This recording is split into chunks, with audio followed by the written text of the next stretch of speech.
In this video, we're going to talk about the kinetic molecular theory, which basically uses kinetic energy to explain gases and the ideal gas law through the kinetics of gas. So gas molecules are characterized by the fact that they're always in motion, so therefore there is always a kinetic energy associated with it. So the formula for kinetic energy is 1/2 the mass times the velocity squared. Of course, the mass of a gas is very small, but the velocity is very, very high.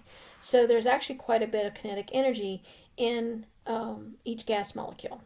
So the postulates or ideas of the kinetic theory is that the molecule size is very, very small compared to the average distance between them.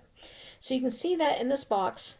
Here's one gas molecule, and it's about the same size as the laser pointer. And to the nearest one, which looks like it's going to be this one, I have 1, 2, maybe 3 molecule sizes between them. Okay, some of them are closer than others, but it's a very transient thing because these things are always in motion. But the average distance is very large, but compared to the size between them. The other is that the molecules move in straight lines in all directions at various speeds. So these have different size arrows. This one has a very small arrow, this one has a very large arrow, and the arrows representing the speed. So the larger the arrow, the faster the speed. And you see that they're going in all different directions. The only time that they change directions is when they hit the side of the container or they hit each other.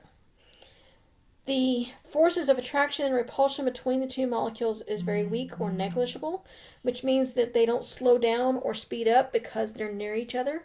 They just keep moving at the same speed they are. They may transfer energy between them, but they don't change speed because of just being near each one.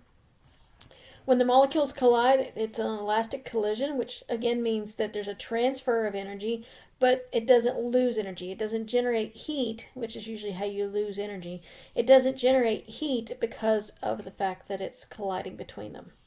And then the last one is that the average kinetic energy is proportional to the absolute temperature. So the higher the temperature, the higher the kinetic energy, because the higher the molecules are going to be moving. So how does this apply to the ideal gas law? Well, the pressure is dependent on the speed of the molecules, which therefore is the force that they hit, and the molar concentration, which is the frequency of collisions. Okay, so the more molecules I have, so basically pressure happens every time one of these gas molecules hit the side of the container. So only at that instant. So the faster they move, they're going to hit more often. And the more molecules I have, they're going to hit more often. And you can use the empirical gas laws to understand the pressure. And that is the end of this video.